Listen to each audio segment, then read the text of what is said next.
10 € offerts et votre premier dépôt doublé avec le lien en description.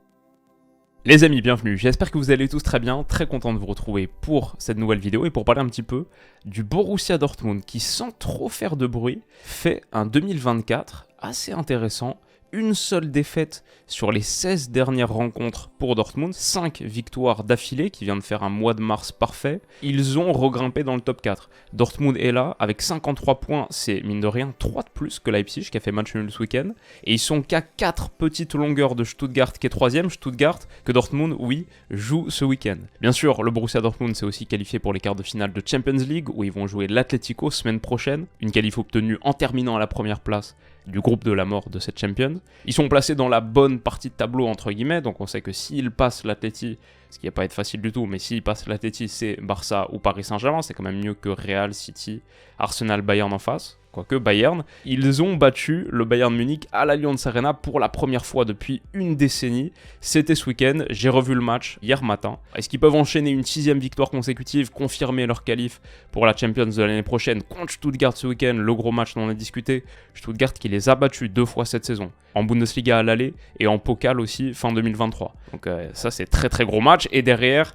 Atlético Madrid, aller-retour, mais aussi Gladbach, déplacement à Gladbach, réception de Leverkusen. Je crois que c'est le match où Leverkusen peut gagner le titre en plus, au Signal Iduna Park. Et après, c'est Leipzig. Énorme mois d'avril qui arrive pour Dortmund. Ça en fait une équipe extrêmement intéressante. Et en plus, elle avance vraiment masquée. Si on regarde du côté des bookmakers, les favoris pour remporter la Champions 2023-2024, ils sont tellement loin derrière. Paris à 9, Barça à 12, Atlético à 13. Dortmund est 8ème à 30. Une cote à 30 pour remporter la Ligue des Champions cette saison. Ce qui est pas forcément anormal ou illogique. C'est une équipe qui n'a pas atteint les derniers carrés de la compétition depuis plus d'une décennie aussi, depuis 2013, l'année où ils sont allés en finale, époque Jürgen Klopp, etc. Mais ça commence un petit peu à remonter. Donc voilà, c'est un petit peu ma question d'aujourd'hui. À quel point est-ce que ce Dortmund qu'on voit en ce moment, c'est du vrai? Est-ce qu'ils peuvent faire une petite folie? Ça m'a intéressé parce que j'aime bien me pencher sur les équipes que je maîtrise un petit peu moins. Dortmund, ça faisait un moment que j'avais besoin d'actualiser les connaissances. Donc cette vidéo, c'était l'occasion de le faire. En ce moment là, on est parti sur, il y a avril, mai, juin, juillet avec l'Euro. C'est 3 mois et demi, 4 mois. Où franchement les gars, je pense que c'est une vidéo par jour minimum qui arrive. Je peux pas dire que 100% des jours absolument il y aura une vidéo, mais 95% facile, et certains jours à 2 vidéos. Donc ouais, un petit trimestre qui arrive là à au moins 100 vidéos, et du coup ça nous donne l'occasion de nous pencher sur des trucs qu'on fait un petit peu moins d'habitude. Une vidéo entière sur Dortmund, c'est pas quelque chose que j'aurais fait il y a quelques semaines.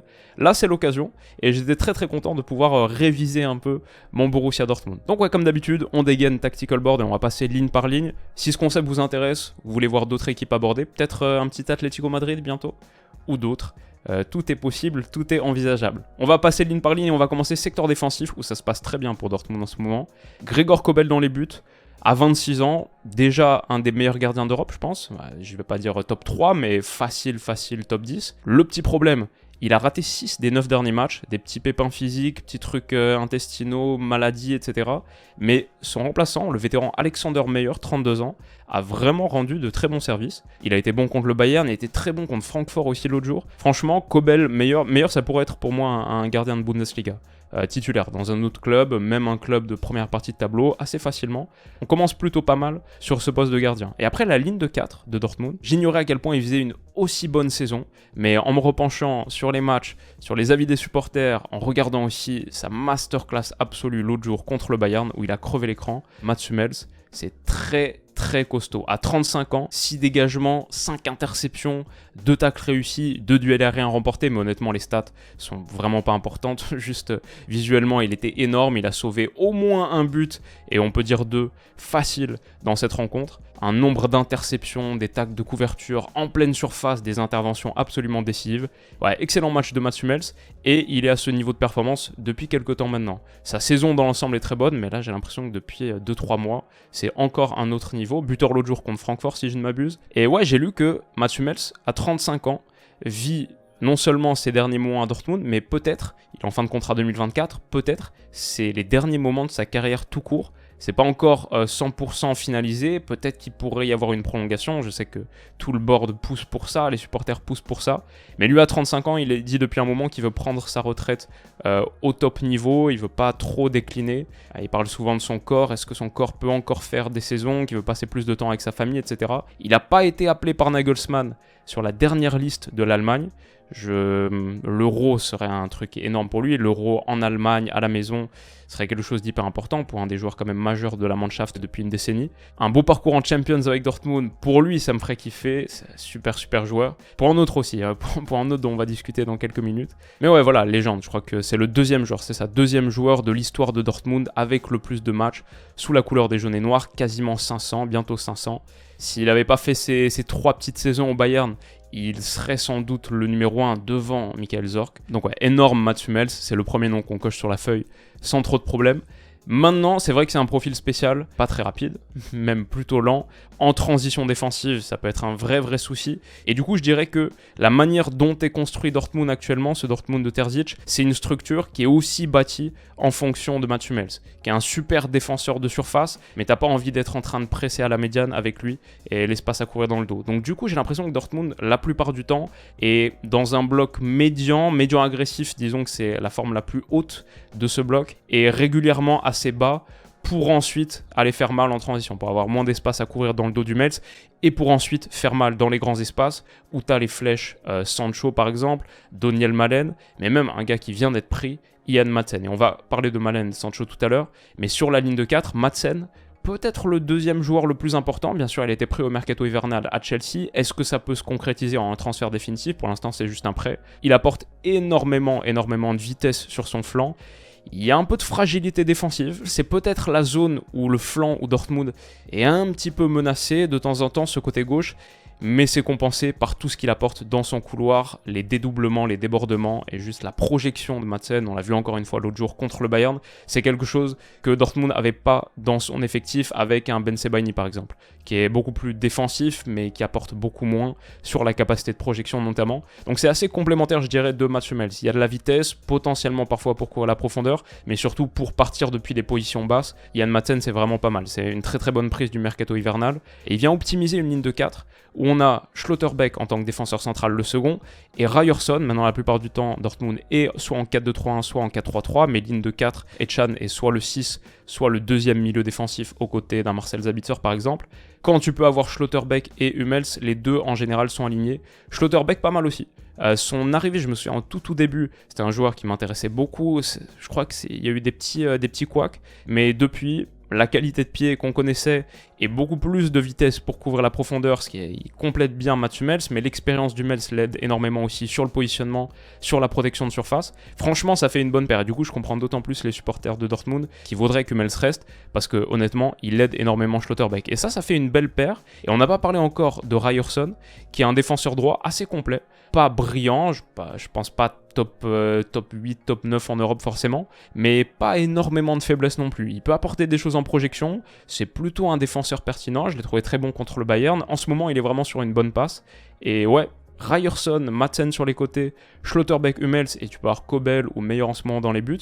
Ça fait vraiment un bon secteur défensif. On a vu tout à l'heure que Dortmund était l'équipe la moins cotée parmi les 8 qui restaient en Champions, mais ce bloc de 5 là, je pense pas du tout que ce soit le pire à se retrouver là à ce stade de la compétition, en plus avec les blessés de part et d'autre. Ça vraiment, c'est pas mal, je pense que ça fait partie des forces de ce Dortmund actuel. Niklas Süle c'est pas mal, c'est correct, c'est rien de fou, je crois qu'il y a eu quelques erreurs, mais c'est pas trop mal quand tout le monde est opérationnel. Pour l'instant dans la hiérarchie, c'est le troisième central. Ce qui du coup est, je sais pas à quel point c'est un bon retour sur investissement pour un gars qui, comme on le voit ici, est le deuxième salaire le plus cher de l'effectif. 10 millions par an, ce qui est à peine moins finalement que Hummels et Schlotterbeck combinés, à 7 et 4,7 respectivement. Le tandem devant, c'est pas trop mal non plus. Marcel Sabitzer, discrètement en train de très bien jouer en ce moment. Alors, il a raté les derniers matchs, notamment contre le Bayern et celui d'avant, il me semble, contre Francfort, à cause d'une suspension, carton rouge pris contre le Werder. Mais par exemple, il a été très important dans la double confrontation contre le PSV Eindhoven. Et ouais, c'est un gars, bien sûr, était immense à Leipzig. On l'a un petit peu perdu de vue, époque Bayern, Manchester United. Mais là, ça se passe pas trop mal. Et avec Chan, ils font une paire de milieux de terrain assez complémentaires. Chan, qui était le capitaine sélectionné par Terzic, un petit peu polémique. Ça avait fait un petit peu polémique en début de saison. Mais il apporte de l'expérience, de la solidité, avec toutefois, un petit peu comme dans la veine de ce qu'on disait avec Mats Hummels, un déficit de vitesse qui fait que tu n'as vraiment pas envie de te retrouver défendre 50 mètres d'espace dans le dos de Emre Can ou Mats Hummels. Donc ça, c'est le problème, entre guillemets, que j'ai l'impression en ce moment Terzic solutionne en étant positionné assez bas, en ayant, comme contre le Bayern, un bloc qui est positionné assez bas, parce que désormais, tu as la vitesse de Madsen pour exploser en transition, de Sancho et de Malen. Peut-être deux des joueurs les plus intéressants de Dortmund en ce moment. Bon, Sancho, on en avait parlé dans la liste des joueurs à suivre en 2024. Est-ce que ça allait être un transfert, le retour prêté donc par Manchester United, est-ce que ça allait être le retour qui allait permettre de ressusciter sa carrière? Honnêtement, ça se passe plutôt pas mal pour Sancho. Il peut être le facteur X de cette équipe. Il a marqué des buts très importants sur les dernières rencontres. Contre le Werder Brême, au bout d'un rush magnifique dont on avait discuté sur la chaîne pour un de ses tout premiers matchs. Contre le PSV Eindhoven, au match retour, cette frappe extérieure de surface décisive. Bon, sur le papier, avec la qualif en quart, il a déjà quasiment rentabilisé le salaire que lui verse Dortmund. Il peut jouer aile gauche, il peut jouer aile droite. Ça permute avec Daniel Malen, le meilleur offensif de Dortmund en 2024 sans aucune contestation. 7 buts sur les 3 derniers mois de compétition, dont le premier à l'aller, celui à l'aller contre le PSV Eindhoven, extrêmement important. Il apporte ce côté hyper direct dont on discutait, super vertical, très énergique, athlétique. Avec Malen, avec Sancho, avec Ian Madsen, il y a vraiment cette possibilité d'aller faire mal depuis des positions basses qui rend cette équipe tactiquement pertinente et je pense capable de gêner plusieurs plans de jeu. Voilà, pour l'instant ça ressemble un petit peu à ça. Un autre élément qui est assez important dans cette optique de percer, trancher très vite vers l'avant, c'est un peu contre-intuitif, mais de ce que j'ai vu, pour moi, c'est Niklas Füllkrug. Alors ouais, c'est cet attaquant assez atypique ou classique, un peu plus traditionnel, le grand gaillard, tour de contrôle, mais finalement, sur du jeu en transition, ça fait de lui une plateforme de construction haute sur laquelle les autres offensifs de Dortmund peuvent s'appuyer pour du jeu en déviation dans un registre dans lequel il excelle. Ça peut être via du jeu court, du petit jeu en remise, comme on a discuté, mais aussi, bon, il a une courroie de verticalité pour quelque chose d'assez clair, évident, le jeu long, tu peux allonger, sauter le milieu de terrain, un entrejeu d'ailleurs dans lequel Dortmund n'est pas extrêmement dominant. Que ce soit avec Sabitzer, Can, aussi avec Félix Nmecha, un joueur que pourtant j'aime bien sur le papier, je pense qu'il faisait partie de mes joueurs à suivre en début de saison. Malheureusement pour l'instant c'est pas hyper convaincant. Contre le Bayern j'ai trouvé que c'était un des rares à avoir fait un mauvais match. Ralentir un petit peu le jeu. Dortmund ne réussit pas à imprimer énormément de contrôle sur ces matchs parce qu'il n'y a pas vraiment de gars dans cette zone qui te permet de redoubler de passes et d'avoir une domination technique très poussée. Donc il y a besoin d'être extrêmement vertical. C'est là que Füllkrug est utile. Peut-être aussi que le problème vient du fait que Julian Brandt, aussi un joueur que j'adore sur le papier, il y a je pense 2-3 saisons, on parlait tellement de Julian Brandt sur la chaîne, c'était juste un délice. En ce moment, il vit une passe vraiment difficile. C'est un petit point faible actuellement de Dortmund, j'ai l'impression. Bon, aussi du coup une petite marge de progression. Si Brandt revient à son meilleur niveau sur les 3 derniers mois de la saison, Dortmund a peut-être une vitesse supplémentaire à aller chercher sur sa proposition collective et juste sur son projet de jeu. Parce qu'il est capable d'être aussi lui cette courroie de verticalité avec du jeu fin entre les lignes, accélérer le jeu sur les moments de transition. J'aime bien Julian Brandt sur le papier. En ce moment, c'est un petit peu plus compliqué. Donc voilà, les gars en jaune, c'est à peu près à ça que ressemble le 11 titulaire, celui que j'imagine peut-être contre l'Atleti. Ça peut être quelque chose de différent. Parfois, on a Can en 6, Sabitzer, et peut-être à la place d'un Julian Brandt. Parfois, c'est du Marco Reus, mais pas très souvent quand même. Reus joue pas trop, et lui, pour le coup, est aussi en fin de contrat comme Mats Hummels cet été. Lui, par contre, il n'y a pas trop de signes de prolongation.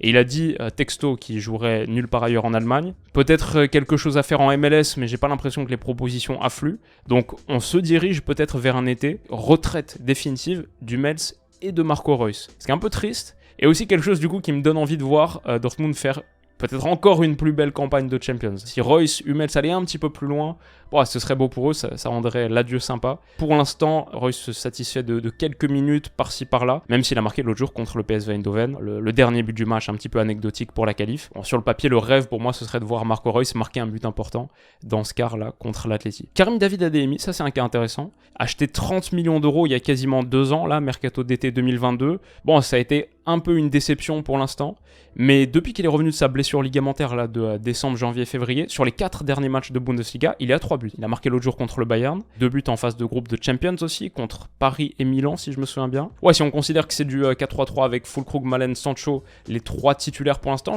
Adeyemi je dirais c'est le 4e offensif, et en ce moment comme Malen a raté quelques matchs, Adeyemi plutôt bien rendu service. Il y en a un que j'aime bien, parfois j'aimerais plus le voir, c'est Jamie Bynoe-Gittens, l'anglais, bon très jeune pour l'instant, c'est vrai assez assez inconstant, tendre. Peut-être avec l'arrivée de Sancho, il a perdu un peu de jeu et de temps de jeu dans la rotation. Peut-être Terzic limite un petit peu sa progression. Sébastien Haller, bon malheureusement, ça a jamais trop marché pour lui. Fin de saison dernière, ce dernier match de Bundesliga avec pas mal d'occasions ratées, mais voilà, il y a aussi eu un cancer dans le lot. Se remettre de ça, ça a demandé beaucoup d'énergie, beaucoup d'efforts. Sébastien Haller, j'ai l'impression qu'il pourrait partir aussi cet été de ce que je lis. Ce serait pas non plus la plus grosse perte pour le Borussia Dortmund parce que ouais, c'est le salaire le plus élevé de l'effectif aussi, 11 millions. Si cet été Haller, Reus et Hummels partent, c'est 25 millions de salaire annuel, une partie significative de la masse salariale totale du Borussia Dortmund, donc peut-être de quoi reconstruire. On n'a pas parlé de Salih Özcan aussi, on aurait pu. C'est un joueur utile de la rotation. Moukoko, pas beaucoup de temps de jeu en ce moment. Est-ce qu'il sera vendu ou gardé avec plus d'opportunités saison prochaine? Un peu comme Joe Reina aussi, j'ai l'impression. Moi, j'aime bien Julien Duranville, que 17 ans, assez prometteur. Et j'ai vu aussi qu'au milieu de terrain, sur un rôle un petit peu box-to-box, milieu avancé, j'ai vu qu'ils avaient fait signer un contrat professionnel au très jeune. Alors son prénom, Kiel Vatienne, mais bon, ça c'est pas pour tout de suite. C'est dans quelques années. Donc, ouais, franchement, ce 11 là, tel qu'on le voit ici, ça fait une équipe assez intéressante et surtout qui tactiquement a l'air d'avoir trouvé un petit peu son idée, comme on dit avec le fait d'être bas et de procéder avec beaucoup de vitesse et de percussion sur les flancs. Ce plan de jeu, full Krug en déviation, ça me plaît bien, je vois des choses intéressantes à Dortmund. Là où je vais nuancer pas mal, c'est sur la question défensive. On a dit que la ligne de 4, ça marche pas trop mal et récemment Dortmund n'encaisse pas beaucoup de buts. Sur tous les matchs, que ce soit Eintracht un peu, PSV Eindhoven, franchement, la grosse occasion de Luuk de Jong à la fin, et surtout le Bayern ce week-end, je trouve que Dortmund s'en sort bien de concéder aussi peu de buts en ce moment. J'ai pas trouvé par exemple ce week-end un excellent Dortmund contre le Bayern. J'ai vu un bon Dortmund, magnifié par une excellente performance individuelle de Mats Hummels. Bayern en face, honnêtement, c'était vraiment catastrophique. Donc voilà, c'est ma petite vidéo. Attention à Dortmund, il y a quelque chose à surveiller, on va garder un œil sur eux. Aussi parce que pour moi, dans cet affrontement contre l'Atlético Madrid n'est pas, je dirais, plus de 60% favori. C'est max du 60-40 et peut-être 55-45, un truc comme ça. C'est serré, ils sont dans la bonne partie de tableau, entre guillemets. Il y a un monde, c'est pas le plus probable, voilà, ils sont le dernier au classement des bookmakers, c'est pas pour rien, mais il y a un monde où Dortmund va en finale de Champions. Ce serait pas le truc le plus fou qui arrivait en foot de la dernière décennie. Donc pour moi, ça méritait une petite vidéo, se pencher vite fait sur eux, sur la manière dont ils jouent, tout en étant quand même, je trouve, relativement réaliste, et on va pas s'enflammer non plus juste parce que c'est aller battre le Bayern à l'Allianz Arena, mais gardons un œil dessus. Contre l'Atleti, il y a aussi un truc important, le match retour, mardi 16 avril, est au Signal Iduna Park. Ça, encore plus avec la disparition de la règle des buts à l'extérieur, c'est une donne très importante. Peut-être que ça nous fait passer du 60-40 que j'imaginais initialement au moment du tirage, plus la bonne passe actuelle, 5 victoires consécutives. Peut-être qu'on va un petit peu plus vers 55-45. Et peut-être que maintenant, il nous faut une vidéo sur l'Atlético Madrid. Les amis, j'espère que celle-ci vous a plu. Si c'est le cas, n'hésitez pas à mettre un petit pouce bleu, ça fait toujours autant plaisir de recevoir votre soutien et votre force. Et on se retrouve très vite pour la prochaine, sans vidéo sur les 3 mois et demi qui arrivent. C'est parti. Prenez soin de vous les potes et à bientôt. Bisous.